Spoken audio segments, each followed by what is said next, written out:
क्या मेरे पास आपने लगता है नहीं आ रही है, सर्टिफिकेट आ रही है। देखो बहुत बढ़िया लजीज व्यंजन तैयार कराए हैं मेरे पास राघव जी ने। तो मैं भगवान राम का मंदिर बन रहा है उधर में, और 500 वर्ष के संघर्ष के बाद बन रहा है। और जब राम का नाम आए तो आवाज भी कैसे आनी चाहिए, कम से कम अयोध्या तक जानी चाहिए।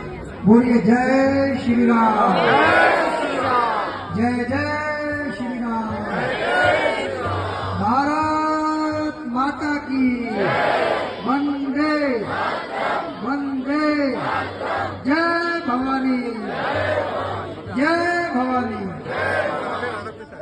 आज यहाँ अखिल भारतीय राजपूत विकास समिति की ओर से आयोजित इस हमारे जो प्रतिभाशाली देश भर के बच्चे हैं जिन्होंने शिक्षा के क्षेत्र में कुछ उत्कृष्ट काम किया है, उनके सम्मान में आयोजित इस 15वें राजपूत राष्ट्रीय मेधावी छात्र छात्रा मेरिट पुरस्कार समारोह 2023 में हमारे जिनके माध्यम से कार्यक्रम हो रहा है, ऐसे हमारे राष्ट्रीय संयोजक हमारे मेरपाल राघव जी, हमारे संस्था के अध्यक्ष राधेश्याम सोम जी और हमारी पूरी टीम। मैं यहाँ मंच पर सभी बैठे हैं, हमारे चौहान साहब बैठे हैं, पूरा विधायक और संरक्षक मंडल पूरा बैठा है। उधर हमारे नोएडा की पूरी टीम बैठी है, चौहान साहब, बाकी सब लोग, केपी सिंह जी, हमारे प्रकाश जी, और यहाँ उपस्थित सभी हमारे क्षत्रिय समाज के बंधु। मुझे इस कार्यक्रम मतलब मैं क्षत्रियों के राजपूतों के जितने भी कार्यक्रमों में जाता हूँ तो सबसे ज्यादा मुझे आनंद अगर कहीं जाने का होता है तो मुझे इस कार्यक्रम में आने का होता है। मैं इसलिए इस बात का यहाँ पर जिक्र कर रहा हूँ कि ये जो कार्यक्रम है ये मुझे सबसे अच्छा लगता है और सबसे जरूरी लगता है। हम अपने जो बच्चे हैं उनका मनोबल बढ़ाने के लिए, ऐसे तो उन्होंने 98%, 99%, कई बच्चों ने 100% नंबर भी प्राप्त किए हैं, और उनको जहां पर प्राप्त किए हैं वहां पर भी लोगों ने सम्मानित किया होगा। उनके संस्थान जो है, स्कूल से उन्होंने भी किया होगा। लेकिन राष्ट्रीय स्तर पर उनको एक रिकॉग्निशन देकर यहाँ पर बुलाकर पारितोषिक देना, उनका मनोबल बढ़ाना, मैं समझता हूँ इससे बड़ा पुण्य का कोई काम नहीं हो सकता। तो मैं पूरी अखिल भारतीय राजपूत विकास समिति जो जिनके माध्यम से कार्यक्रम हो रहा है, मैं चाहता हूँ उनके लिए एक बार जोरदार तालियां बजनी चाहिए।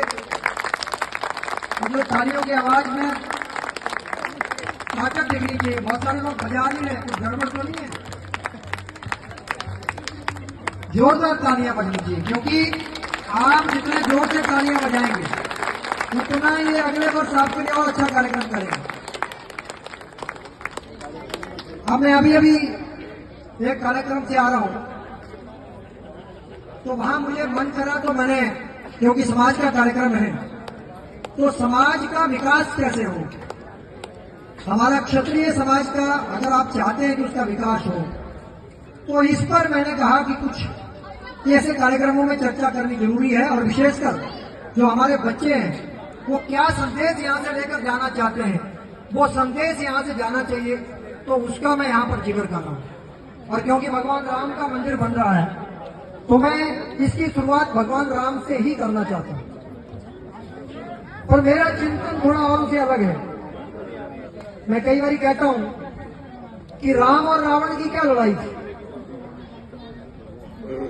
तो बहुत सारे लोग मुझे जवाब देते हैं कि रावण ने सीता को का हरण किया था इसलिए राम ने रावण को मारा। तो हमने कहा कि अगर रावण ने सीता का हरण किया था तो ठीक है, राम ने उनको मारा, लेकिन ताड़का ने तो किसी सीता का हरण नहीं किया था, तो ताड़का को क्यों मारा?